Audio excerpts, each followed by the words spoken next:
Hi, nice to have you back on the channel. Hope you're doing great.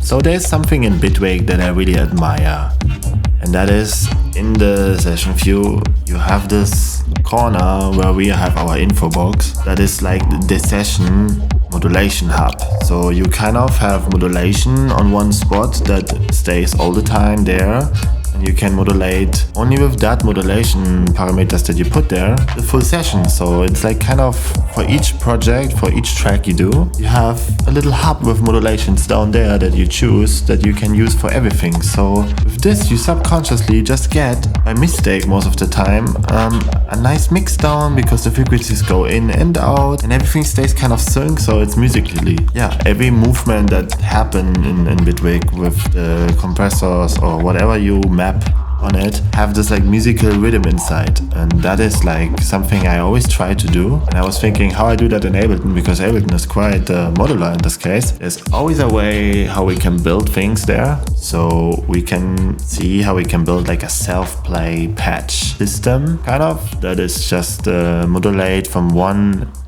modulation hub. And I found a way that I will show you in this video. So in Ableton I did something crazy. I just put a return channel and put all the modulation on this channel, like a modulation matrix. In this case also Slink LFO here. That gives like a really nice fade in, fade out to map the faders of my highs, my mids and my bass. So I have this group where I put a delay on it and a bit of mixing stuff. And in this group I have bass, so I oriented everything on bass so that I can change the sample how I want. I have a delay in this area, rumbling something up, and the filter swiping around. Then we have here the mids, where I just oriented on the mids and also put a phaser around the mids, and then the highs, another sample, more around the highs, more around the highs, mixing stuff, blah blah blah. Modulation comes always from this one channel, so they're all kind of synced, even the faders. And then I have just one recording from Chile. That's just here, some rain, super silent recorded. You should not do that normally. Yeah, and then we got this system running here. No clips really, like the clips are just looping and the sample, and no arrangement.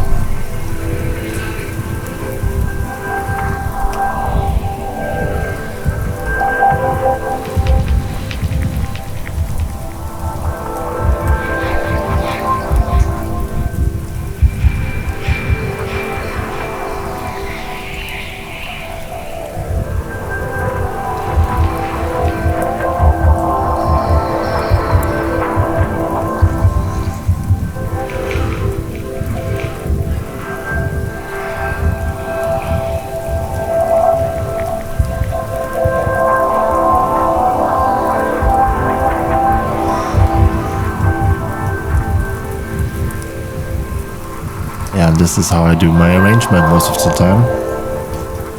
And you can just record, build these running systems, and come down a bit.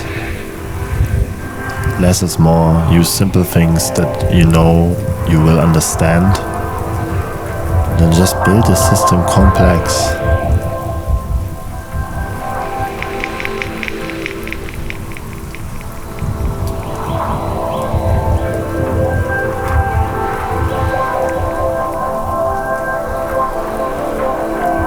Like in the highs, I push the stereos, the side signal, I cut the bass signal. We're mainly using highs in the mids, like focusing on the mids. And in the bass, of course, we have the filter, and then also with the EQ, just this area. To make it clear for your frequencies. So you can do crazy shit like this fader stuff.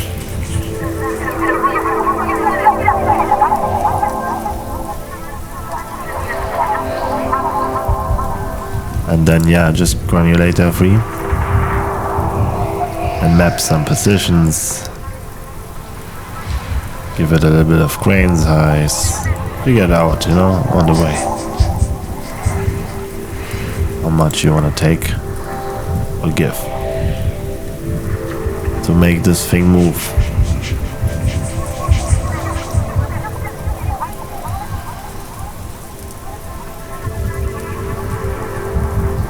And then yeah, you have this kind of system that you have to record, and every time you record it will be a bit different, so have that in mind.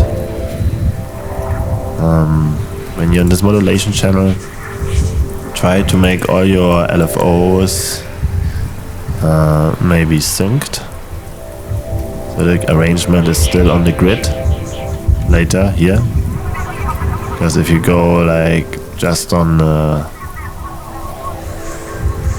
hertz, all of them, it's more random, but it stays not loopy musical and will be completely off the grid. I mean, for ambient that is sometimes even better, but depends what kind of ambient you want to do.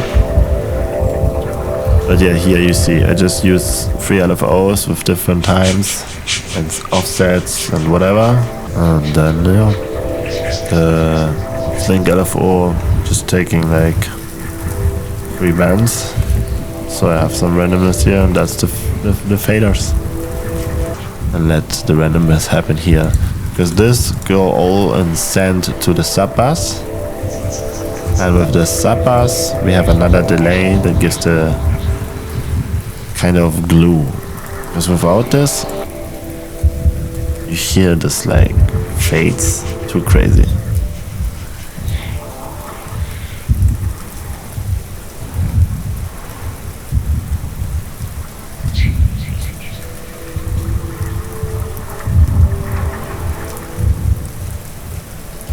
We can do this.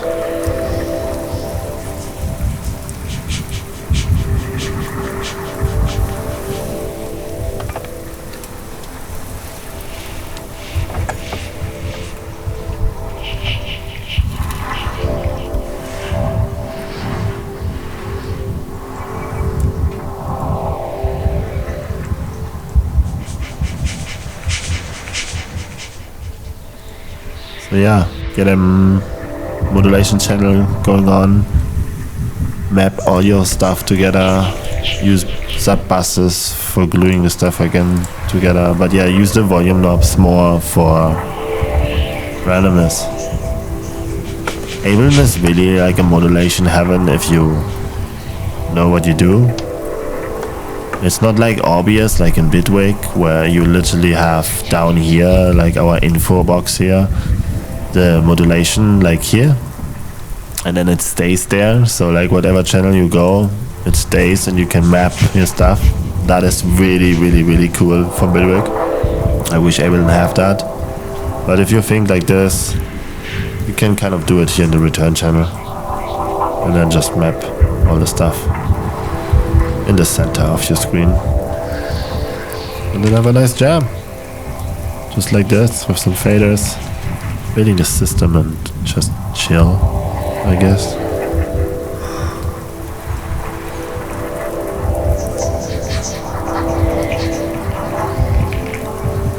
So yeah, I hope that was helpful, and showed you a little bit a new way to see return channels, because it's kind of something that just stays there on the side ready for you, and I didn't even know that I can put modulations there. I was thinking it's only for audio effects. And yeah, here we are having modulations on one channel that we can map over the session so it stays consistent. Yeah, when you want to support me, there's links in the description, and like and subscribe always helps. Yeah, I wish you a great week. See you soon. Bye.